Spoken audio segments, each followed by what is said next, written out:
মুহররমের তাৎপর্য, 2 নাম্বার আশুরার তাৎপর্য, 3 নাম্বার 4টা আমল নবীজি কখনো ছাড়তেন না, 4 নাম্বার মুহররমের রোজার ফজিলত, 5 নাম্বার আশুরার রোজার ফজিলত, 6 নাম্বার করণীয়, 7 নাম্বার 9-10 রোজা রাখা, না পারলে 10-11 রোজা রাখা, 8 নাম্বার মুহররমের দিন রোজা রাখার হুকুম কি মুস্তাহাব, 9 নাম্বার মুহররমের দিন বর্জনীয়, 10 নাম্বার কারো মৃত্যুতে আমরা কি করব, 11 নাম্বার মুহররমের বর্তমান প্রচলিত ইতিহাস কখন থেকে শুরু হয়। আল্লাহ পাক রব্বুল আলামিন সুসংবাদ নিয়ে ইব্রাহিম আলাইহিস সালাতু ওয়াস সালামের কাছে এসেছে। ক্বালু সালামা, ফেরেশতারা ইব্রাহিম আলাইহিস সালাতু ওয়াস সালামকে বললেন সালাম। ক্বালা সালাম, ইব্রাহিম নবী জবাব দিলেন সালাম। ফেরেশতারাও বললেন সালাম, ইব্রাহিম নবী জবাব দিলেন সালাম, শান্তি। ফামা লাবিসা আন জাআ বিইজলিন হানিজ, ইব্রাহিম নবী আমার ফেরেশতাদেরকে মেহমান মনে করলেন। মেহমান মনে করে বেশি বিলম্ব না করে উনি একটা ভুনা বাছুর ওই মেহমানদের সামনে নিয়ে আসছে। একটা বাছুরকে ভুনা করছে, ভুনা করে মেহমানদারি করার জন্য মেহমানদের সামনে নিয়ে আসছে। খুব মন দিয়ে শুনেন। মেহমানদের সামনে আনার পর ফালাম্মা রাআ আইদিয়াহুম লা তাসিলু ইলাইহি নাকিরাহুম ওয়া আওজাসা মিনহুম খিফা, ইব্রাহিম নবী মেহমানদের সামনে খাবার পেশ করার পর উনি দেখলেন মেহমানদের হাত খাবারের দিকে প্রসারিত হচ্ছে না, খাবারের দিকে পৌঁছছে না। নাকিরাহুম, ইব্রাহিম নবীর কাছে ব্যাপারটা অস্বাভাবিক হয়ে যায়। ইব্রাহিম নবী সন্দিহান হয়ে যায়, কি ব্যাপার, মেহমানদেরকে খাবার দিলাম, খাবার কেন খায় না। ওয়া আওজাসা মিনহুম খিফা, অন্তরে অন্তরে ভয় পাওয়া শুরু হয়ে যায়।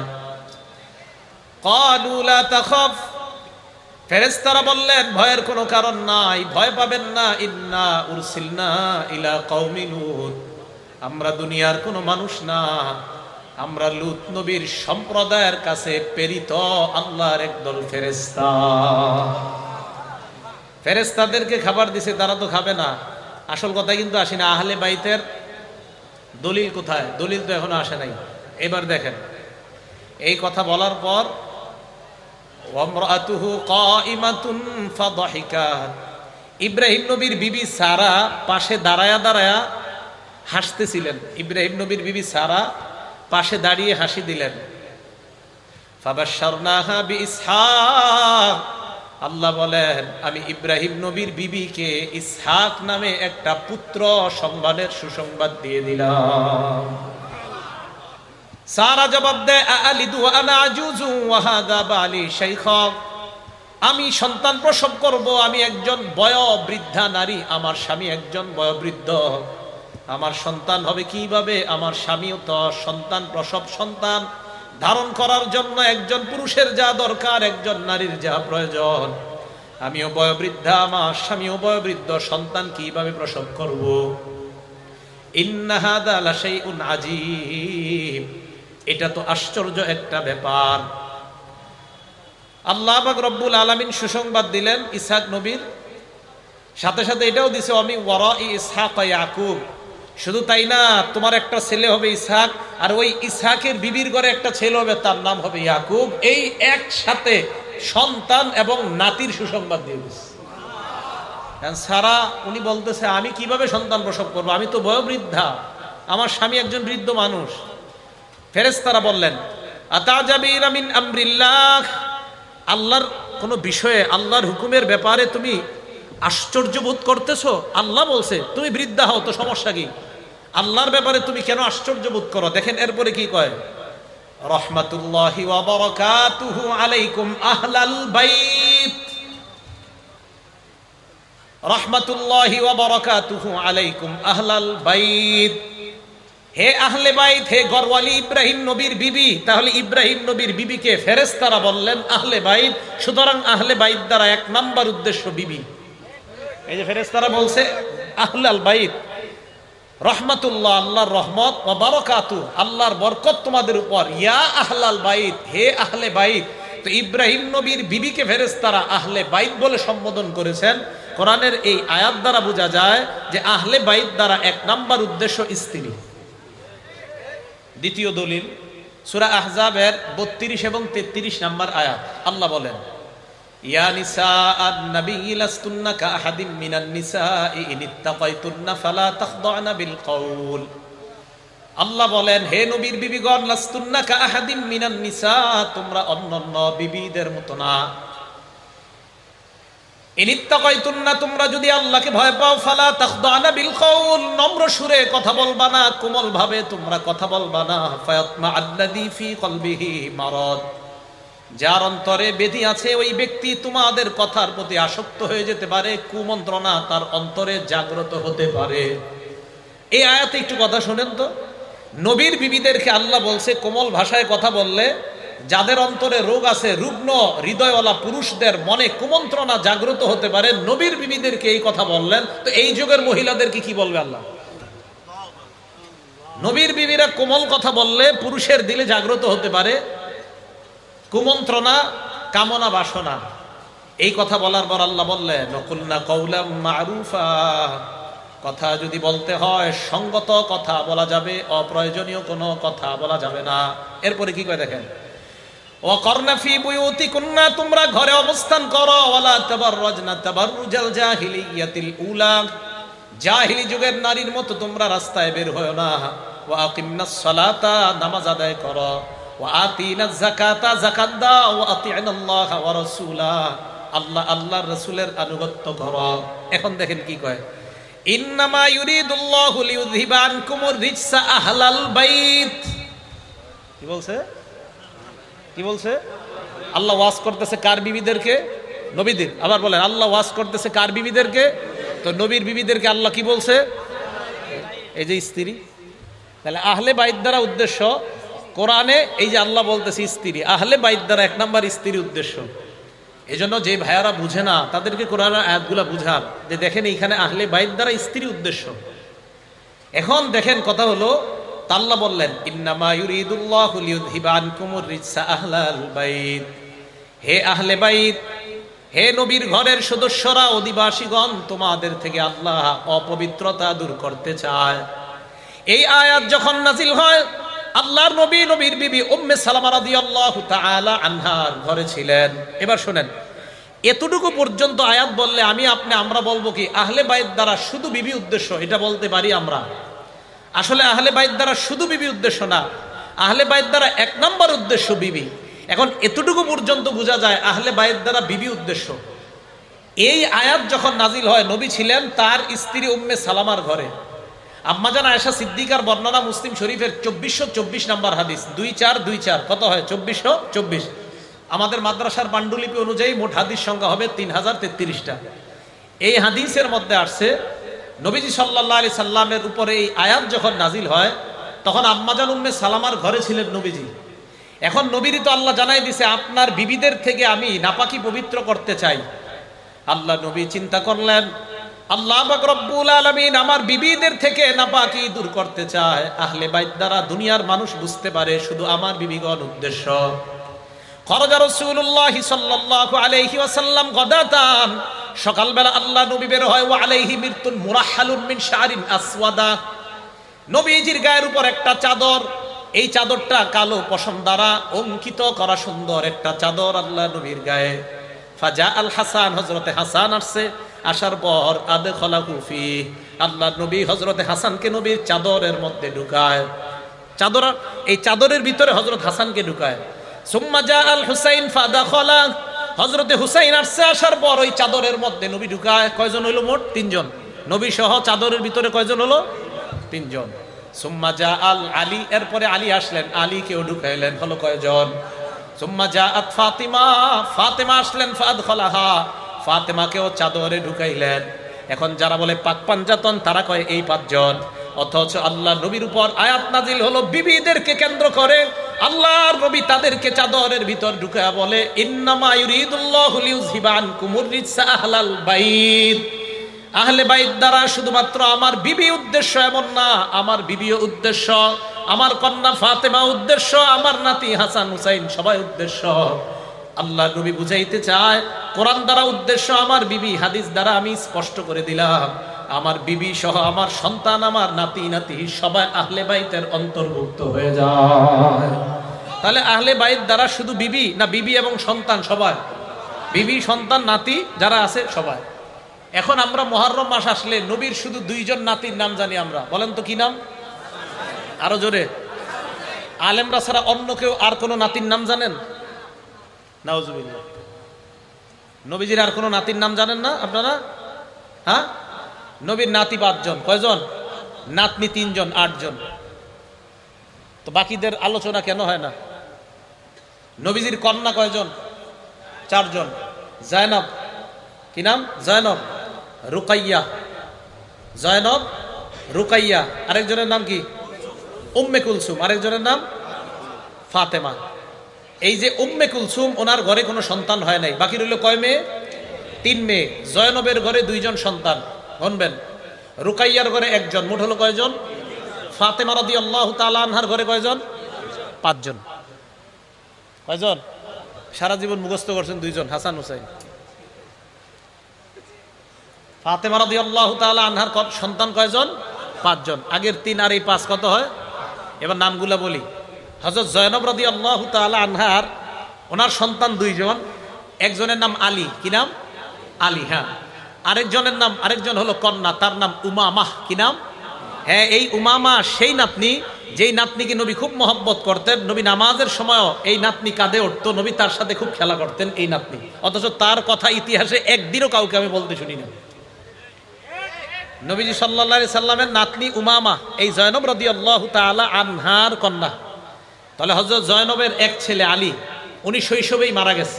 এক মেয়ে উমামা। এরপরে রুকাইয়া রাদিয়াল্লাহু তাআলা আনহা, ওনার একজন ছেলে নাম আব্দুল্লাহ, 6 বছর বয়সে মারা গেছে। এরপরে ফাতেমা রাদিয়াল্লাহু তাআলা আনহা, তার 5 জন সন্তান, হাসান, হুসাইন, মুহসিন, জয়নব, উম্মে কুলসুম। হাসান, হুসাইন, মুহসিন, জয়নব, উম্মে কুলসুম। এই 5 জন। আগের 3 জন, মোট হয় কয়জন? 8 জন। তো কেন শুধু হাসান হুসাইন? আমরা হাসান হুসাইন সহ নবীর সব নাতি নাতনিকে মহব্বত করি। আমরা আহলে বাইত আর পাক পাঞ্জাতন বলে 5 জনে সীমাবদ্ধ করি না, বরং পুরা নবীর পরিবারকে আমরা মহব্বত করি। অতএব মহব্বতের দাবিদারের ক্ষেত্রে আমরাই বেশি হকদার, বেশি মহব্বত আমরা করি। আমরা শুধু 5 জনটা না, সবাইরে করি। নবীর পরিবারে বিবি সহ সবাইকে আমরা মহব্বত করি। আল্লাহ আমাদের সকলকে কথাগুলা বুঝার তৌফিক দান করুন। এইগুলো আহলে বাইত। এরপরে মুহররম মাস। মনে রাখবেন, ইন্নাস সিনিনা ওয়াশ শুহুরা ওয়াল আসাবিআ ওয়াল আইয়ামা ওয়াল আওকাতা ওয়াদ দাকাইকা মিন আনউমিল্লাহি সুবহানাহু ওয়া তাআলা। বছর, মাস, সপ্তাহ, সময়, সেকেন্ড, ঘন্টা, এগুলা সব আল্লাহর নিয়ামত। এই নিয়ামতের শুকরিয়া আদায় করা দরকার। সূরা ফুরকানের 62 নম্বর আয়াতে আল্লাহ বলেন, وهو الذي جعل الليل والنهار خلفة لمن أراد أن يذكر أو أراد شكورا। আল্লাহ পাক রব্বুল আলামিন রাত এবং দিনকে অনুগামী করে সৃষ্টি করেছেন। রাতের পরে দিন, দিনের পরে রাত। কেন আল্লাহ এইভাবে বানাইলেন? লিমান আরাদা আইয়াযাক্কারা, ওই ব্যক্তির জন্য যে ব্যক্তি উপদেশ গ্রহণ করতে চায়, আও আরাদা শুকুরা, যে ব্যক্তি শুকরিয়া আদায় করতে চায়। আমার আগে কারি সাহেব তেলাওয়াত করছিলেন, ইন্না ফি খালকিস সামাওয়াতি ওয়াল আরদ ওয়া ইখতিলাফিল লাইলি ওয়ান নাহার লাআয়াতিল লিউলিল আলবাব। রাত এবং দিনের পরিবর্তনের মাঝে জ্ঞানীদের জন্য উপদেশ রয়েছে। আল্লাহ বলেন, যারা জ্ঞানী, এই জ্ঞানীরা যারা চিন্তা করতে চায়, উপদেশ গ্রহণ করতে চায় আর শুকরিয়া আদায় করতে চায়, তাদের জন্য রাত এবং দিনকে আমি আল্লাহ অনুগামী করে বানাইলাম। এর মানে রাতের পর দিন আর দিনের পর রাত আমরা যারা পাই, সকালবেলা ফজরের পর যখন আমরা ঘুম থেকে উঠি, আমাদের মধ্যে 2টা দল হয়ে যায়। এক দল ইবাদতের মাধ্যমে আল্লাহর কাছে নিজেকে বিক্রি করে দেয়, আর এক দল শয়তানের আনুগত্যের মাধ্যমে শয়তানের কাছে বিক্রি করে দেয়। সহিহ মুসলিমের বর্ণনা 223 নম্বর হাদিসে আল্লাহ বলেন, কুল্লুন নাস ইয়াগদু, প্রত্যেক মানুষ সকালবেলা হয়, জাগ্রত হওয়ার পর ফামুতিকুহা আও মুবিকুহা, বাঈউন নাফসা, নিজেকে বিক্রি করে দেয়। কেউ তার ইবাদতের মাধ্যমে আল্লাহর জাহান্নাম থেকে মুক্ত হয়ে যায়। আও মুবিকুহা, কেউ শয়তানের আনুগত্যের মাধ্যমে নিজেকে ধ্বংস করে দেয়। এবার আপনাদের কাছে জানতে চাই, সকাল হওয়ার পর আমাদের মধ্যে গ্রুপ হয় কয়টা? 2টা। একদল ইবাদতের মাধ্যমে আল্লাহর কাছে বিক্রি করে দেয়, আর একদল শয়তানের আনুগত্যের মাধ্যমে শয়তানের কাছে বিক্রি হয়ে যায়। যারা ইবাদতের মাধ্যমে বিক্রি করে দেয়, আল্লাহ বলেন আল্লাহর নবী বলেন ফাবাইউন নাফসা, তারাও নিজেকে বিক্রি করে দেয়। এর মানে আমরা সকালবেলা নিজেকে বিক্রি করি দুইটা অবস্থা, এক নাম্বার আল্লাহর কাছে, আরেকটা হলো শয়তানের কাছে। আমরা কাদের কাছে, কার কাছে বিক্রি হব বলেন? আল্লাহর কাছে। এখন কথা হলো এই রাত এবং দিন আর দিন এবং রাত এর শুকরিয়া 24 ঘন্টা আপনি কিভাবে আদায় করবেন, যে 24 ঘন্টা শুকরিয়া আদায় করা যায় কিনা। আবু দাউদ শরীফের 5073 নম্বর হাদিসের মধ্যে আসছে, রাসূল আকরাম সাল্লাল্লাহু আলাইহি সাল্লাম বলেন, মান ক্বালা হিনা ইউসবিহু আল্লাহুম্মা মা আসবাহা বি বিন নি'মা, বলেন আমার সাথে, আল্লাহুম্মা মা আসবাহা বি মিন নি'মা আও বি আহাদিম মিন খালকিকা ফামিনকা ওয়াহদাকা লা শারীকা লাক ফালাকাল হামদু ওয়ালাকাশ শুকরু। নবীজি বলেন সকালবেলা যদি কে ওই দোয়াটা পড়ে, ফাকাদ আদ্দা শুকরা ইয়াউমিহি, এই ব্যক্তি সন্ধ্যা পর্যন্ত আল্লাহর শুকরিয়া আদায় করছে। এখন নবীজি বলেন ওয়ামান ক্বালা মিসলা যালিকা হিনা ইউমসি, কেউ যদি রাতের বেলা এই দোয়াটা পড়ে, রাতের বেলা কিভাবে পড়বেন? এইভাবে, আল্লাহুম্মা মা আমসা বি মিন নি'মা আও বি আহাদিম মিন খালকি, শুধু আসবাহার জায়গায় আমসা লাগায়া দিবেন রাতের বেলা, আল্লাহুম্মা মা আমসা বি মিন নি'মা আও বি আহাদিম মিন খালকি ফামিনকা ওয়াহদাকা লা শারীকা লাক ফালাকাল হামদু ওয়ালাকাশ শুকরু। কেউ যদি সন্ধ্যায় এই দোয়াটা পড়ে, পরের দিন ফজর পর্যন্ত আল্লাহর শুকরিয়া আদায় করার সওয়াব পেয়ে যায়। তাহলে 24 ঘন্টা শুকরিয়া আদায় করার একটা দোয়া পাইলাম। আমি দোয়াটা আবার বলি, যদি পারেন মুখস্থ করে নেবেন, খালি শুনেন, আল্লাহুম্মা মা আসবাহা বি বিন নি'মা আও বি আহাদিম মিন খালকিক ফামিনকা ওয়াহদাকা লা শারীকা লাক ফালাকাল হামদু ওয়ালাকাশ শুকরু। এটা হলো সকালবেলা পড়বেন। আর সন্ধ্যায় পড়বেন, আল্লাহুম্মা মা আমসা বি বিন নি'মা আও বি আহাদিম মিন খালকিক ফামিনকা ওয়াহদাকা লা শারীকা লাক ফালাকাল হামদু ওয়ালাকাশ শুকরু। এই দুইটা দোয়া দুই সময় পড়লে 24 ঘন্টা শুকরিয়া আদায় করার সওয়াব হয়ে যায়। এখন আপনাদের সামনে গুরুত্বপূর্ণ 11টা কথা বলবো, আল্লাহর হস্তে এই 11টা কথায় বন্ধের। মুহররম মাসের ব্যাপারে 11টা কথা খুব সংক্ষেপে আমি বলতেছি। 1 নাম্বার, মুহররম মাসের তাৎপর্য মনে রাখবেন এলাকাবাসী। বিসমিল্লাহ। সূরা তাওবার 36 নাম্বার আয়াত আল্লাহ বলেন, ইন্না ইদ্দাতাশ শুহুরি ইনদাল্লাহি 12 শাহরান ফি কিতাবিল্লাহ। আল্লাহ যেদিন আসমান জমিন বানিয়েছেন ওই দিন থেকেই আল্লাহর কিতাবে লেখা আছে, আল্লাহর গণনায় মাসসমূহের গণনা হলো 12 শাহর, 12 মাস। বলেন তো, আসমান জমিন যেদিন সৃষ্টি করেছে আল্লাহ, সেদিন থেকে আল্লাহর কাছে মাসের গণনা বছরে কয় মাস? 12 মাস।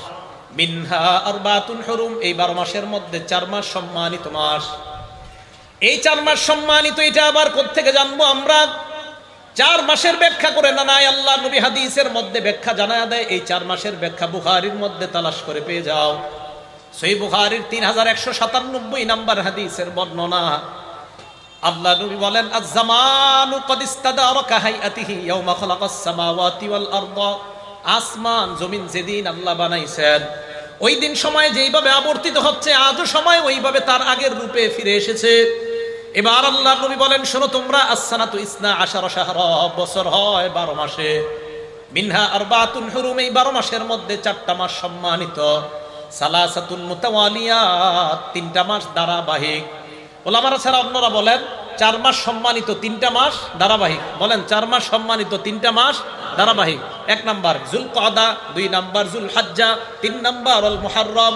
জিলকদ, জিলহজ, মুহররম, বাকি রইল কয়টা? একটা। ওয়া রজব মুজর বাইনা জুমাদা ওয়া শাবান, জুমাদাল উখরা এবং শাবান মাসের মাঝখানে রজব মাস। তাহলে এই 4 মাস আল্লাহর কাছে সম্মানিত। আলেমরা চুপ, অন্যরা বলেন 4 মাস কোনটা কোনটা? 1 জিলকদ, 2 জিলহজ, 3 4 নাম্বার রজব, 4 নাম্বার। তবে এই 4 মাস সম্মানিত মানে রমজান ছাড়া। কি ছাড়া? রমজান তো আল্লাহর কাছে শ্রেষ্ঠ মাস। আল্লাহর কাছে শ্রেষ্ঠ মাস কোনটা? রমজান। হ্যাঁ, এই দলিল আমরা দিব ইনশাল্লাহ, আসতেছে।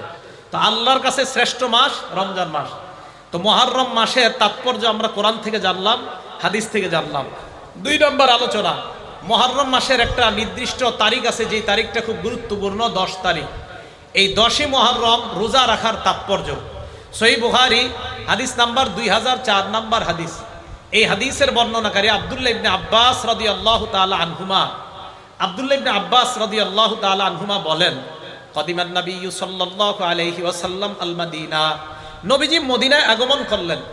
আগমন করার পর ফারাআল ইয়াহুদা তাসুমু ইয়াউমা আশুরা, নবীজি দেখলেন ইয়াহুদিরা আশুরার দিন 10ই মুহররম রোজা রাখে। নবীজি প্রশ্ন করলেন মা হাদা, এই দিন তোমরা রোজা রাখো কেন, এটা আবার কোন দিন? ইয়াহুদিরা জবাব দেয় হাদা ইয়াউমুন সলিহ, এটা একটা নেক দিন, এটা একটা ভালো দিন। হাদা ইয়াউমুন নাজ্জাল্লাহু ফীহি বানি ইসরাঈল মিন আদুবিহিম, এটা এমন একটা দিন যেই দিন বনি ইসরাইলকে তাদের শত্রু থেকে আল্লাহ মুক্তি দান করেছেন। ফাসামাহু মূসা, এই দিনের শুকরিয়া আদায় করার জন্য মূসা নবী রোজা রাখলেন, এই জন্য আমরাও রোজা রাখি। আল্লাহ নবী বললেন ফানা আহাক্কু বিমূসা মিনকুম, আমি তোমাদের চাইতে মূসা নবীর বেশি নিকটবর্তী, বেশি মোহাব্বত করি, বেশি হকদার। এই কথা বলার পর ফাসামা, আল্লাহর নবী নিজে রোজা রাখলেন, সাহাবাদেরকে বললেন তোমরাও রোজা রাখবা। ইহুদিদেরকে দেখলেন 10ই মুহররম রোজা রাখে। নবীজি বললেন কেন রোজা রাখো? কয় বনি ইসরাইলকে আল্লাহ 10ই মুহররম তার শত্রুদের থেকে মুক্তি দিছে, তাই মূসা নবী শুকরিয়া করার জন্য রোজা রাখছে, আমরাও রোজা রাখি। নবীজি সাল্লাল্লাহু আলাইহি সাল্লাম বললেন মূসা নবীরে আমি বেশি মহব্বত করি, তাই নবীও রোজা রাখলেন, সাহাবাদেরকে রোজা রাখতে বললেন। তাহলে হাদিস থেকে আমরা 10ই মুহররম রোজার তাৎপর্য পেয়ে গেলাম। 3 নাম্বার আলোচনা, 10ই মুহররম রোজা রাখার যে তাৎপর্য, এটা পাওয়ার পর এখন বুঝবো আমরা 10ই মুহররম রোজা রাখার গুরুত্ব। মনে রাখবেন 4টা আমল, বলেন সবাই কয় আমল? 4 আমল নবীজি ছাড়তেন না, 4 আমল নবীজি ছাড়তেন না। নাসাই শরীফ হাদিস নাম্বার 2416 নাম্বার হাদিস, 15 নাম্বার হাদিসের মধ্যে আসছে, 16 নাম্বার হাদিসের মধ্যে আসছে। 15 নাম্বার হাদিসে আসছে একটা, 16 নাম্বার হাদিসে আসছে 4টা। হাদিসের বর্ণনাকারী নবীজির বিবি আম্মাজান হাফসা রাদিয়াল্লাহু তাআলা আনহা। এই আম্মাজান হাফসা বলেন আরবাউন লাম ইয়াকুন ইয়াদাউহুন্নান নাবিয়্যু সাল্লাল্লাহু আলাইহি ওয়াসাল্লাম, 4টা আমল আল্লাহ নবী কখনো ছাড়তেন না। 1 নাম্বার সিয়ামা ইয়াউমি আশুরা, মুহররমের 10 তারিখের রোজা আল্লাহ নবী ছাড়তেন না। 2 নাম্বার আল আশরা, জিলহজ মাসের প্রথম দশকের রোজা আল্লাহ নবী ছাড়তেন না। 3 নাম্বার সালাসাত আইয়ামিন মিন কুল্লি শাহরিন, প্রত্যেক মাসের 13, 14, 15 আইয়ামে বীজের রোজা আল্লাহ নবী ছাড়তেন না। 4 নাম্বার ওয়ারাকাতাইনি ক্বাবলা সালাতিল গাদাত, ফজরের আগে 2 রাকাত সুন্নাত আল্লাহ নবী কখনো ছাড়তেন না। আমরা খালি সুন্নত উড়াই দিতে চাই, কি করতে চাই?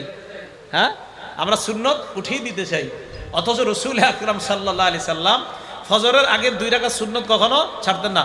হ্যাঁ, সাধারণ জনগণ মন দিয়ে শোনেন, আবার বলি, এরপর আপনারা বলবেন। 1 নাম্বার মুহররমের 10 তারিখের রোজা নবীজি ছাড়তেন না। 2 নাম্বার জিলহজ মাসের প্রথম দশকের রোজা ছাড়তেন না। 3 নাম্বার প্রত্যেক মাসে 3টা রোজা, 13, 14, 15 আইয়ামে বীজের রোজা নবীজি ছাড়তেন না। 4 নাম্বার ফজরের আগের 2 রাকাত সুন্নত নবীজি ছাড়তেন না। 4 নাম্বারটা তো ছাড়ার কোনো সুযোগ নাই। বাকি 3টা যদি পারেন, সম্ভব হলে আমরা রাখবো, সম্ভব না হলে রাখবো না। আল্লাহ আমাদেরকে সবগুলাই আমল করার তৌফিক দান করেন। এবার আপনারা বলেন তো, এই 4টা আমি খালি আঙ্গুল উঠাবো, আপনারা বলেন। 1 10 আশুরার রোজা, 2 10, 3 4 ফজর আগের জন্য। আমি কিন্তু ক্লাস এমনি করাই, আর আমি মাহফিলে ক্লাসই মনে করি, এটা কোনো ওয়াজ না। আমি বলবো, আপনারা একটু পরে বলবেন, বাস এইভাবেই তো আমাদের ইসলাম প্রচার হবে। 4 আমল রাসূল আকরাম সাল্লাল্লাহু আলাইহি সাল্লাম কখনো ছাড়তেন না। মনে থাকবে না ইনশাআল্লাহ? আল্লাহ আমাদের সকলকে মনে রেখে আমল করার তৌফিক দান করেন। 4 নাম্বার মুহররম মাসের রোজার তাৎপর্য, ফজিলত। আগে তো গেল তাৎপর্য, এখন ফজিলত শুনবো। মুহররমের রোজার ফজিলত, 10 তারিখের রোজার ফজিলত না, মুহররমের রোজার ফজিলতটা শুনেন। মুহররমের রোজার ফজিলত মুসলিম শরীফের 2645 নাম্বার হাদিস, আমাদের কওমি মাদ্রাসার পাঠ্যপুস্তক অনুযায়ী 1163 নাম্বার হাদিস। এই হাদিসের মধ্যে আসছে রাসূল আকরাম সাল্লাল্লাহু আলাইহি ওয়াসাল্লাম বলেন আফজালুস সিয়ামি বাদা রমাদান শাহরুল্লাহিল মুহররম, রমজান মাসের পরে আল্লাহর কাছে সবচাইতে শ্রেষ্ঠ হলো মুহররম মাসের রোজা। নবীজির কাছে সবচাইতে শ্রেষ্ঠ রোজা রমজান মাসের পরে মুহররমের রোজা। ও আফজালুস সালাতি বাদাল ফরিদা সালাতুল লাইল, ফরজ নামাজের পর আল্লাহ নবীর কাছে শ্রেষ্ঠ নামাজ হলো রাতের বেলার তাহাজ্জুদের নামাজ। তাহাজ্জুদ নামাজ ফরজ নামাজের পর সবচেয়ে শ্রেষ্ঠ, আর মুহররমের রোজা রমজানের পরে সবচেয়ে শ্রেষ্ঠ। তাহলে এই হাদিস থেকে রমজানের আলাদা শ্রেষ্ঠত্ব আমরা পেয়ে গেলাম, যে রমজান এটা আলাদা, এটার স্পেশাল মর্যাদা। এই গেল 4 নাম্বার মুহররম মাসের রোজার ফজিলত। 5 নাম্বার আশুরার রোজার ফজিলত। আশুরার রোজার ফজিলত জানবো আমরা তিরমিজি শরীফের 752 নাম্বার হাদিস থেকে। মন দিয়ে শোনেন হাদিসটা, তিরমিজি শরীফের 752 নাম্বার হাদিস। এই হাদিসের বর্ণনাকারী আবু কাতাদা রাদিয়াল্লাহু তাআলা আনহু বলেন, ক্বালা রাসূলুল্লাহ সাল্লাল্লাহু আলাইহি ওয়াসাল্লাম, আল্লাহ নবী বলেন, সিয়ামু ইয়াউমি আশুরা ইন্নী আহতাসিবু আলাল্লাহ আইয়ুকাফিরাস সানাতাল্লাতী ক্বাবলা। আল্লাহর নবী বলেন, 10ই মুহররম তোমাদের কেউ যদি রোজা রাখো, আমি নবী আশা করি তার আগের 1 বছরের গুনাহ আল্লাহ মাফ করে দেয়। আশুরা রোজা রাখলে আগের 1 বছরের গুনাহ মাফ। এবার আপনাদের মধ্যে সাধারণ জনগণের মধ্যে একজন বলেন তো, কোন রোজা রাখলে আগের 1 বছরের গুনাহ মাফ হয় আর পরের 1 বছরের গুনাহ মাফ হয়? আলেম ছাড়া অন্যরা বলেন, দেখি কি পারে বলেন। মাশাআল্লাহ, আরাফার রোজা। কোন রোজা? মাশাআল্লাহ মাশাআল্লাহ, আরাফার রোজা। আরাফার রোজা রাখলে নবীজি সাল্লাল্লাহু আলাইহি সাল্লাম বলেন, আইয়ুকাফিরাস সানাতাল্লাতী ক্বাবলা ওয়াল্লাতী বাদা। 9 জিলহজের রোজা যদি কেউ রাখে, আগের 1 বছর পরের 1 বছরের গুনাহ মাফ। আর 10ই মুহররমের রোজা যদি কেউ রাখে, আগের 1 বছরের গুনাহ আল্লাহ মাফ করে দেন। এগুলো 5 নাম্বার 10ই মুহররম রোজা রাখার ফজিলত। 6 নাম্বার, 10ই মুহররম আমাদের করণীয় কি, আমরা কি করব? ভালো করে মনে রাখবেন, 10ই মুহররম আমাদের মূল 2 কাজ। বলেন তো কয় কাজ? 1 নাম্বার রোজা অবস্থায় কাটানো, 2 নাম্বার তওবা করা। বলেন 1 নাম্বার, 2 নাম্বার তওবা করা। প্রথমে রোজা অবস্থায় কাটানোর দলিল, এরপরে আমরা তওবার দলিলটা নেই। প্রথমে রোজা অবস্থায় কাটানোর দলিল সহিহ বুখারী হাদিস নাম্বার 2006 নাম্বার হাদিস। আব্দুল্লাহ ইবনে আব্বাস রাদিয়াল্লাহু তাআলা আনহুমার বর্ণনা, তিনি বলেন, মা রাআইতু রাসূলুল্লাহি সাল্লাল্লাহু আলাইহি ওয়াসাল্লাম ইয়াতাহাররা সিয়ামা ইয়াউমিন ফাদ্দালাহু আলা গায়রিহি ইল্লা হাদাল ইয়াউম ইয়াউমা আশুরা ওয়া হাদা আশ-শাহর ইয়ানি শাহর রমাদান। আব্দুল্লাহ ইবনে আব্বাস বলেন, রমজানের পরে সবচাইতে দিনের মধ্যে নবী রোজা রাখার ক্ষেত্রে গুরুত্ব দিতেন মুহররমের 10 তারিখ, আর মাসের মধ্যে রোজা রাখার ক্ষেত্রে সবচাইতে গুরুত্ব দিতেন রমজান মাস। আব্দুল্লাহ ইবনে আব্বাস বলেন, মাসের মধ্যে রমজান মাসকে রোজার জন্য বেশি গুরুত্ব দিতেন, আর দিনের মধ্যে মুহররমের 10 তারিখে রোজা রাখার সবচেয়ে বেশি গুরুত্ব দিতেন নবী। এখন বলেন তো, আশুরার মুহররমের 10 তারিখে আমাদের সবচেয়ে গুরুত্বপূর্ণ কাজ কি করা? রোজা রাখা। 2 নাম্বার বলছি তওবা করা। তওবার দলিল কোথায় পাবো আমরা? তিরমিজি শরীফের 741 নাম্বার হাদিস। দেখেন হাদিস, আব্দুল্লাহ ইবনে আব্বাস রাদিয়াল্লাহু তাআলা আনহুমার বর্ণনা, তিনি বলেন, আমার রাসূলুল্লাহ সাল্লাল্লাহু আলাইহি ওয়াসাল্লাম বিসাওমি ইয়াউমি আশুরা, নবীজি মুহররমের 10 তারিখে রোজা রাখার হুকুম করছে। এই হাদিসের শেষে নবীজি সাল্লাল্লাহু আলাইহি ওয়াসাল্লামের সাহাবা আব্দুল্লাহ ইবনে আব্বাসের বর্ণনা, এই হাদিসের বর্ণনাকারী আলী ইবনে আবি তালেব। এই হাদিসের বর্ণনাকারী আব্দুল্লাহ ইবনে আব্বাস না, আলী ইবনে আবি তালেব। তো আলী ইবনে আবি তালেব বলেন, আল্লাহ রাসূল সাল্লাল্লাহু আলাইহি সাল্লামকে এক ব্যক্তি প্রশ্ন করছেন, আইয়ু শাহরিন তা'মুরুনি বা'দান আসুমা বা'দা শাহরি রমাদান, হুজুর রমজানের পরে কোন দিন আমি রোজা রাখবো, কোন মাসে রোজা রাখবো, আপনি বলেন আমাকে। নবীজি সাল্লাল্লাহু আলাইহি সাল্লাম বললেন, ইন কুনতা সাইমান বা'দা শাহরি রমাদান ফাসুমিল মুহররম, তুমি যদি রমজান মাসের পরে রোজা রাখতে হয় তাহলে তুমি মুহররম মাসে রোজা রাখো। কয় কেন? কয় মুহররম মাসে এমন একটা দিন আছে যেই দিনে তাবাল্লাহু ফীহি আলা কওমিন, এক সম্প্রদায়ের তওবা আল্লাহ কবুল করেছেন, ওয়া ইয়াতুবু ফীহি আলা কওমিন আখারিন, কিয়ামত পর্যন্ত অন্যান্যদের তওবাও আল্লাহ কবুল করবেন। তাহলে আমাদের দ্বিতীয় কাজ পেয়ে গেলাম, মুহররমের 10 তারিখে আমরা তওবা করব। আল্লাহ এই 2টা আমলের মাধ্যমে মুহররমের 10 তারিখকে কাটানোর তৌফিক দান করেন। 7 নাম্বার আলোচনা, রোজা রাখবো কোন দিন কোন দিন। উত্তম হলো 9-10 রাখা, একান্ত না পারলে 10-11। উত্তম হলো 9-10 রাখা। এই 9-10 রাখার ব্যাপারে কয়েকটা দলিল শোনেন। দলিল নাম্বার 1, তিরমিজি শরীফের 755 নাম্বার হাদিস। এই হাদিসের বর্ণনাকারী আব্দুল্লাহ ইবনে আব্বাস রাদিয়াল্লাহু তাআলা আনহুমা, তিনি বলেন, আমার রাসূলুল্লাহ সাল্লাল্লাহু আলাইহি সাল্লাম বিসাওমি ইয়াউমি আশুরা, নবীজি মুহররমের 10 তারিখে রোজা রাখার হুকুম করছেন। এই হাদিসের শেষে ইবনে আব্বাস বলেন, সুমুত তাসিআ ওয়াল আশিরা, তোমরা 9 তারিখে রোজা রাখো এবং 10 তারিখে রোজা রাখো। তাহলে এই হাদিস থেকে আমরা জানলাম মুহররমের 9 এবং 10 তারিখ রোজা রাখার কথা। আচ্ছা, আরেকটু সুন্দরভাবে আমরা জানি হাদিসটা মুসলিম শরীফের হাদিস নাম্বার 2655 নাম্বার হাদিস, 2556 নাম্বার হাদিস, আরেকটা হলো 2557 নাম্বার হাদিস। আর আমাদের মাদ্রাসার পাঠ্যপুস্তক অনুযায়ী 1134 নাম্বার হাদিস এবং 1135 নাম্বার হাদিস আমাদের মাদ্রাসার যে সিলেবাস। নবীজি সাল্লাল্লাহু আলাইহি সাল্লাম কি বলে দেখেন। নবীজি সাহাবাদেরকে বললেন মুহররমের 10 তারিখে রোজা রাখতে।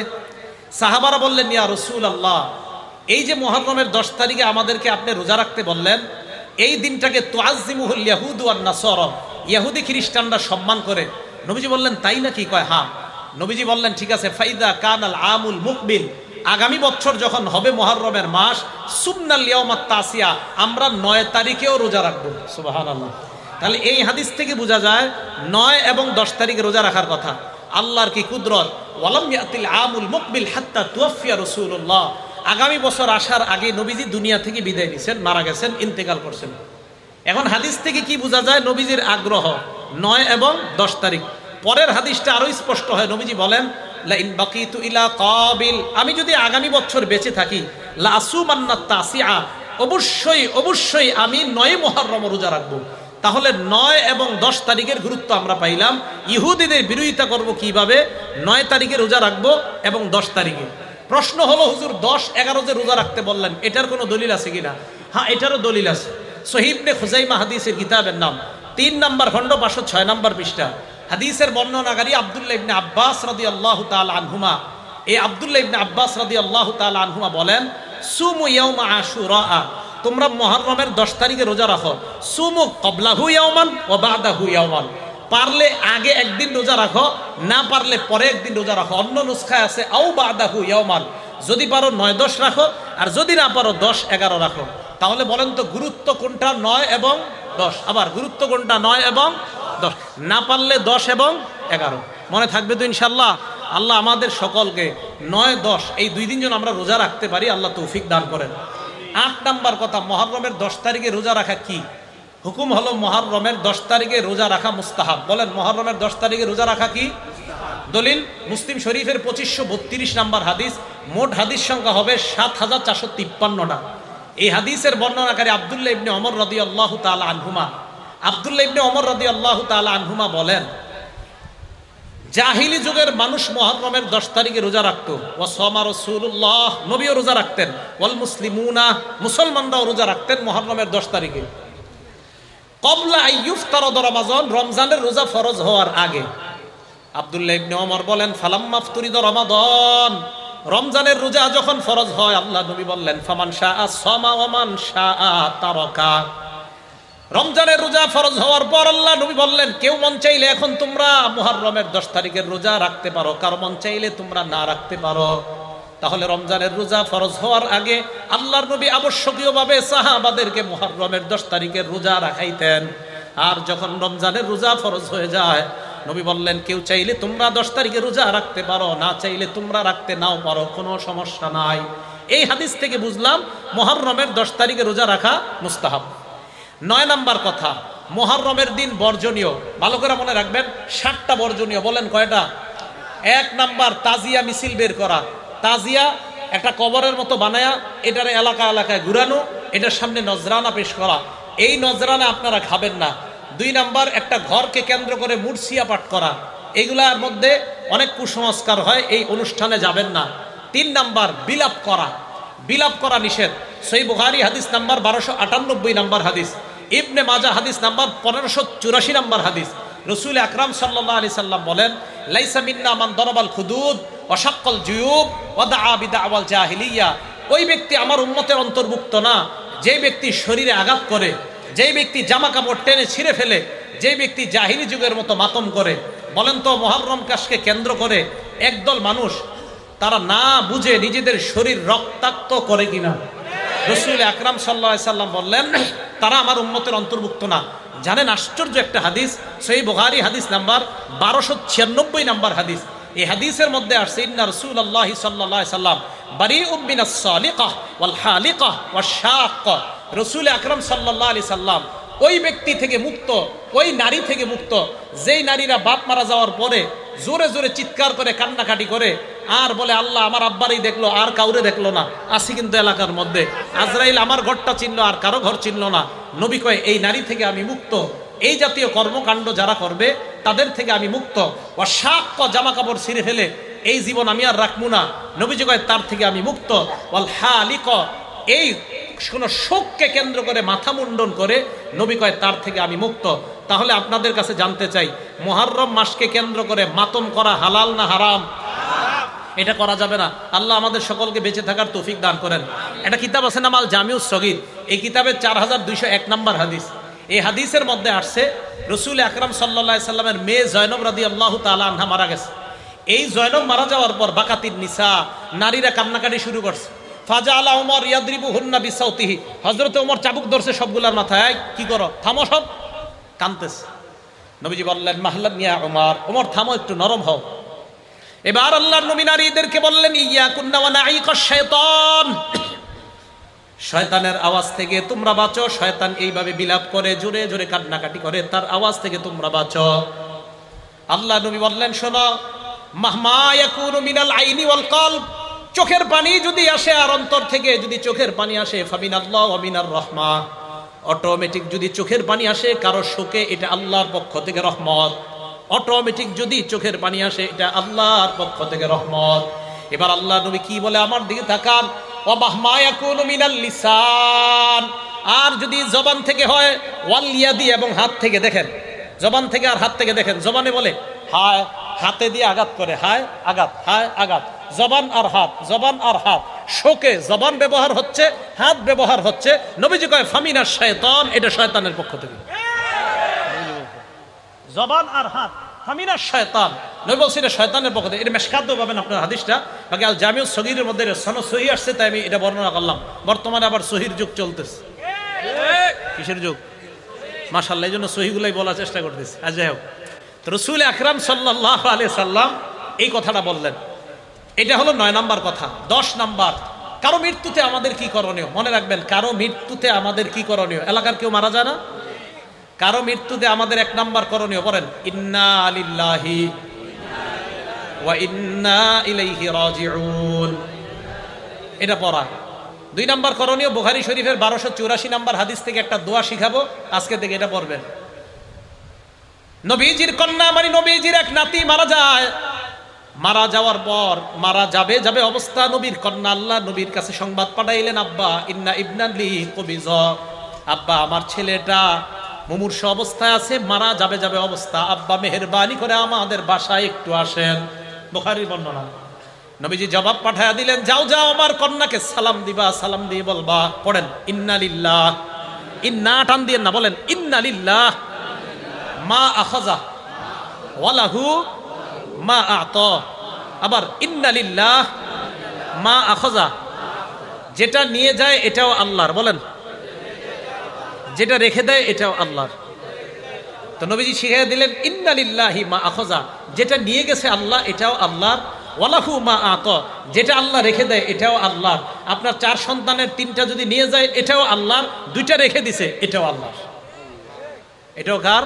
আল্লাহ। ওয়া কুল্লু শাইইন ইনদাহু বিআজালিম মুসাম্মা, আল্লাহর কাছে প্রত্যেকটা জিনিসের একটা নির্ধারিত সময় আছে, ওই সময় আসলে তোমার সন্তান চলে যাবে, এটা আল্লাহর ফয়সালা।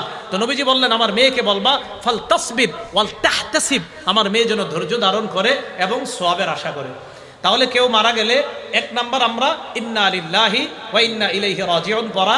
2 নাম্বার, কেউ মারা গেলে আমরা বলা ইন্না লিল্লাহি মা আখাযা ওয়া লাহু মা আ'তা ওয়া কুল্লু শাইইন ইনদাহু বিআজালিম মুসাম্মা, যদি পারেন আর কি এটা পড়া। তাহলে 9 নাম্বারে বর্জনীয়গুলা সব শেষ করি নেই তো। বর্জনীয় 1 নাম্বার ছিল আপনার তাজিয়া মিছিল করা, এই নজরানা পেশ করা। 2 নাম্বার মুরসিয়া। 3 নাম্বার ওই মাতম করা। 4 নাম্বারটা বলি নাই তো। 4 নাম্বার হলো আপনার ওই দিনকে কেন্দ্র করে কোনো মান্নত ইত্যাদি কি করে আল্লাহ জানে, এগুলা করে খিচুড়ি পাকানো, এগুলো আপনার বাসায় পাঠাবে, আপনি খাবেন না। 5 নাম্বার, ওই দিন এই মনে করে পানি পান করায় অন্যকে, যে হারে কারবালার প্রান্তরে নবীর নাতি এবং তার সাথীদেরকে পানি দেয় নাই, তাই এই দুঃখে শোকাহত হয়ে ওই দিন পিপাসার্থকে পানি পান করায়। কেন এখন আমারে করান, আজকে এই যে এরা যারা আছে এদেরকে শরবত খাওয়ান আপনি, ওই দিন কেন পান করান? ওই দিনকে কেন্দ্র করে পানি পান করানো, এটা ভাই এটা কুসংস্কার হয়ে যাবে, এটা ঠিক হবে না ওই দিনকে কেন্দ্র করা। 6 নাম্বার, বাচ্চাদেরকে সন্তানদেরকে খালি পায়ে রাস্তায় ছেড়ে দেওয়া বরকতের আশায়, আল্লাহ জানে এটা কোত্থেকে আসছে নিয়ম। 7 নাম্বার, এই দিন কেন্দ্র করে ঢোল তবলা ইত্যাদি 1 থেকে 10ই মুহররম পর্যন্ত পিটানো হয়, এটা নিষেধ, এটা জায়েজ নাই। একটা হাদিস মনে রাখবেন সারা জীবন, নাসিরউদ্দিন আলবানী রহমতুল্লাহ আলাইহি আনছে হাদিসটা, আর সিলসিলাতুস সহিহা 427 নাম্বার হাদিস। এই হাদিসের মধ্যে আসছে রাসূল আকরাম সাল্লাল্লাহু আলাইহি সাল্লাম বলেন সৌতানে মালউনান, বাংলাটা আমার সাথে বলেন, বলেন 2টি আওয়াজ অভিশপ্ত, আবার বলেন 2টি আওয়াজ অভিশপ্ত। এবার 1 নাম্বার বলি, বাংলাটা পরে বলবেন। 1 নাম্বার সৌতু মিজমারিন ইনদা নি'মা, বলেন কোন খুশিতে কোন খুশিতে, বলেন, কোন খুশিতে বাদ্যযন্ত্রের আওয়াজ। তাহলে বিয়ের পার্টিতে ঢোল তবলা ডেক সেট বাজানো, গায়ে হলুদের পার্টিতে ডেক সেট বাজানো, এই আনন্দে এটা বাজানো মানে শয়তানের আওয়াজ, অভিশপ্ত আওয়াজ আপনার বাসায় চলতেছে। আর এই অভিশপ্ত আওয়াজের মাধ্যমে আপনার মেয়েটাকে আরেকজনের হাতে তুলে দিবেন, এটা অভিশপ্ত আওয়াজ। আপনার বাসায় বিয়েকে কেন্দ্র করে যে ডেক সেট চলে, ক্যাসেট চলে, এটা অভিশপ্ত আওয়াজ। তাহলে একটা পাইলাম। দুই, ওয়াসাউতু ওয়াইলিন ইনদা মুসিবা, বিপদের সময় ধ্বংসাত্মক আওয়াজ করা, বিপদের সময় ধ্বংসাত্মক কোনো আওয়াজ করা। ইমাম হুসাইন রাদিয়াল্লাহু তাআলা আনহুর শাহাদাত নিঃসন্দেহে আমাদের জন্য কষ্টকর, কোনো সন্দেহ নাই। হুসাইন রাদিয়াল্লাহু তাআলা আনহুর শাহাদাত নিঃসন্দেহে আমাদের জন্য কষ্টকর। আলী রাদিয়াল্লাহু তাআলা আনহুর শাহাদাত আমাদের জন্য কষ্টকর। ওমর ফারুক রাদিয়াল্লাহু তাআলা আনহুর শাহাদাত আমাদের জন্য কষ্টকর। হযরত ওসমান গনির শাহাদাত আমাদের জন্য কষ্টকর। হযরতে হামজার শাহাদাত আমাদের জন্য কষ্টকর।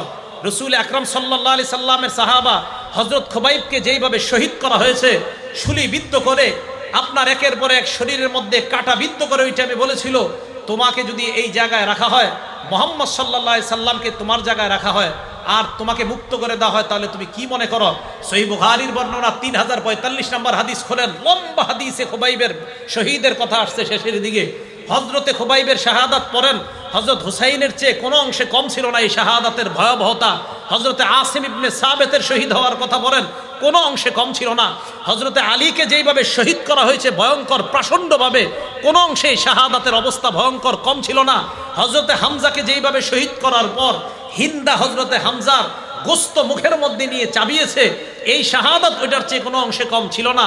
হযরতে ওসমানকে প্রচণ্ডভাবে 22 দিন, কোনো বর্ণনায় 40 দিনের উপরে, যেই হযরতে ওসমান মুসলমানের জন্য পানির ব্যবস্থা করে দিয়েছেন, এই ওসমানকে এক ঘরের মধ্যে আটক রেখে 23 দিন 22 দিন, কোন বর্ণনা 18 দিন ঐতিহাসিক লেখেন, পানি দেয় নাই।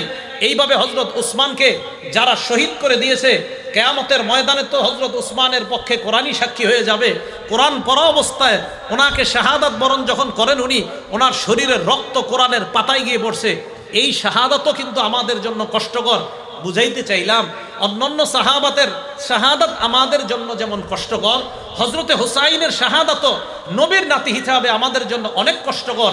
কিন্তু এই শহীদকে কেন্দ্র করে শয়তানি কোনো কর্মকাণ্ড করাটা, এটা আমাদের জন্য আরো বেশি কষ্টকর। শয়তানি কর্মকাণ্ড করা যাবে না। হযরত হুসাইন রাদিয়াল্লাহু তাআলা আনহু যদি থাকতেন আর যদি দেখতেন ওনার শাহাদাতকে কেন্দ্র করে এই কুসংস্কার করা হয়, সর্বপ্রথম তাদের বিরুদ্ধে উনি জিহাদ করতেন, যে আমারে কেন্দ্র করে তোমরা এগুলা কি করো, শরীয়ত বহির্ভূত কাজ। তাহলে আমরা নবীর নাতিকে অবশ্যই মহব্বত করি, হযরতে হুসাইনকে আমরা মহব্বত করি। ওনার শাহাদাত আমাদের জন্য কষ্টকর, এটা একটা বিপদ। কিন্তু এই বিপদের সময় ধ্বংসাত্মক কোনো কথা মুখ দিয়ে বলাটা, এটা অভিশপ্ত আওয়াজ। তাহলে অভিশপ্ত আওয়াজ কয়টা? অভিশপ্ত আওয়াজ কয়টা? নেয়ামতের সময় ঢোল তবলা ডেকসেট বাজানো অভিশপ্ত আওয়াজ, আর বিপদে ঢোল তবলা বাজানো অভিশপ্ত আওয়াজ। এই 10 দিন ঢাকা শহর ঢোল তবলায় পুরো অবস্থা খারাপ। দেশ গ্রামে এখনো আসে নাই মনে হয়, আছে। যাই হোক, তাহলে এই হলো আপনার 7টা কাজ বর্জনীয়। তো 10 নম্বর আলোচনা কিন্তু করে ফেলছি। 9 নম্বরটা করার একটু মাঝখানে 10 নম্বর করছি, ওই যে আমরা কারো মৃত্যুতে কি করব। 11 নম্বর আলোচনাটা, এটা আপনারা সবাই একটু মুখস্থ করতে হবে আমার সাথে। আমাদের নবীজি দুনিয়া থেকে বিদায় নিলেন। নবীজি বিদায় নেওয়ার 50 বছর পর হুসাইন রাদিয়াল্লাহু তাআলা 61 হিজরির 10ই মুহররম শহীদ হয়। তাহলে আমাদের নবী দুনিয়া থেকে বিদায় নেওয়ার 50 বছর পর 61 হিজরির 10ই মুহররম হুসাইন রাদিয়াল্লাহু তাআলা আনহু শহীদ হয়। উনি শহীদ হওয়ার 300 বছর পর 352 হিজরিতে মুইজুদ্দৌলাহ বলেন, এই মুইজুদ্দৌলা নামক ব্যক্তি 352 হিজরিতে সর্বপ্রথম ইরাকের বাগদাদে 10ই মুহররমের এই মাতমের প্রথা চালু করে। নাম কি? কত হিজরিতে? না, সবাই কইতে হবে কত হিজরি। ইমাম হুসাইন শাহাদাতের কয় বছর পর? 300। হুসাইন শহীদ হইলেন 61 হিজরির 10ই মুহররম, এরও প্রায় 300 বছর পর 352 হিজরির 10ই মুহররমকে মুইজুদ্দৌলা নামক এক ব্যক্তি ইরাকের বাগদাদের মধ্যে এই প্রথা চালু করে। এরপরে 363 হিজরিতে এই প্রথাটা মিশরে ছড়ায় পড়ে, মিশর থেকে পুরা দুনিয়ার মধ্যে ছড়ায় পড়ে। এখন আপনাদের কাছে আমি জিজ্ঞাসা করতে চাই, 10ই মুহররম যে ইত্যাদি বিভিন্ন কাজগুলা করা হয়, বলেন তো কত হিজরি থেকে? 300 কে শুরু করছে? কোন এলাকায়? বাগদাদে। এরপরে এটা কোথায় গেছে? মিশর। এরপর সারা দুনিয়াতে। এই কথাগুলো আমাদের কিতাবে আছে, মানে আমরা যারা কিতাব পড়ি, আমাদের মতো আলেম যারা, তারা লেখছে। মানে আপনার আল বিদায়া ওয়ান নিহায়ার লেখক লেখছে, আল্লামা ইবনে আসির লেখছে, তো বলবে এটি হুজুর তোমরা বানায় লেখছো। এখন কথা হলো শিয়া ভাইদের কিতাবে কি আছে দেখি। কাদের কিতাবে? এক শিয়ার লেখকের নাম সৈয়দ আমির আলী। বলেন কি নাম?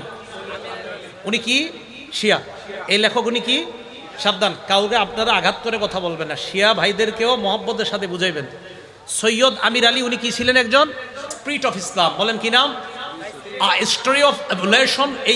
এই বইয়ের মধ্যে সে লেখছে যে দ্য স্পিরিট অফ ইসলাম, এই বইয়ের মধ্যে সে লেখছে মুইজুদ্দৌলা এই ব্যক্তিটা অলসো ইনস্টিটিউট দ্য ইয়াউমে আশুরা, দ্য ডে অফ মর্নিং, শোকের দিবস হিসাবে সর্বপ্রথম মুইজুদ্দৌলা নামক ব্যক্তি এই মুহররমের 10 তারিখকে শোকের দিবস হিসাবে সর্বপ্রথম আবিষ্কার করছে। বলেন তো এই লেখাটা কি আমাদের না একজন শিয়া লেখকের? এই তো মাশাআল্লাহ, তাহলে শিয়া লেখক ভাই উনিও লেখলেন যে ওনাদের এই ইতিহাস মুইজুদ্দৌলা নামক ওই ব্যক্তি শুরু করছে। এই ভাইয়ের আরেকটা বই আছে, ওখানে লেখছে হি ওয়াজ আ শিয়া। এই মুইজুদ্দৌলা একজন শিয়া ছিলেন। ওখানে লেখছে হি ইস্টাবলিশড, সেখানে লেখছে হি ইস্টাবলিশড, এখানে ইনস্টিটিউট লেখছে, ওখানে ইস্টাবলিশড। মানে এটার প্রতিষ্ঠা করেছেন যিনি, তার নাম মুইজুদ্দৌলা। সর্বপ্রথম 352-তে ইরাকের বাগদাদের মধ্যে এটা আবিষ্কার করেছেন। সময়ের অভাবে আমি আরো অনেকগুলা কিতাবের কথা বলতে পারলাম না। শিয়া বাইদেরই অসংখ্য কিতাব লেখা আরবি ভাষায়, যেগুলাতে তারাও স্বীকার করছে যে এইগুলার আবিষ্কার 352 পর থেকে। তাহলে আমাদের কিতাবেও এগুলা লেখা, তাদের কিতাবেও এগুলা লেখা। প্রিয় শিয়া সম্প্রদায়ের ভাই আপনারা যারা আছেন, মেহেরবানি করে আপনাদের ইতিহাসটা আপনারা জানেন। জানার পর আপনি সিদ্ধান্ত নেবেন যে আমি কি সঠিক বিষয় পালন করতেছি না ভুল বিষয় পালন করতেছি। 11টা বিষয় বললাম। মুহররমের তাৎপর্য, 2 নাম্বার আশুরার তাৎপর্য, 3 নাম্বার 4টা আমল নবীজি কখনো ছাড়তেন না, 4 নাম্বার মুহররমের রোজার ফজিলত, 5 নাম্বার আশুরার রোজার ফজিলত, 6 নাম্বার করণীয়, 7 নাম্বার 9-10 রোজা রাখা, না পারলে 10-11 রোজা রাখা, 8 নাম্বার মুহররমের দিন রোজা রাখার হুকুম কি মুস্তাহাব, 9 নাম্বার মুহররমের দিন বর্জনীয়, 10 নাম্বার কারো মৃত্যুতে আমরা কি করব, 11 নাম্বার মুহররমের বর্তমান প্রচলিত ইতিহাস কখন থেকে শুরু হয়। আল্লাহ পাক রব্বুল আলামিন আমার আহলে বাইত কি শুধু কারা? নবীজির ওই 5 জন না বিবি সহ সবাই? মনে আসেনি সবার? আল্লাহ পাক রব্বুল আলামিন আমাদের সকলকে যে কথাগুলা বললাম শুনলাম, আল্লাহ আমল করার তৌফিক দান।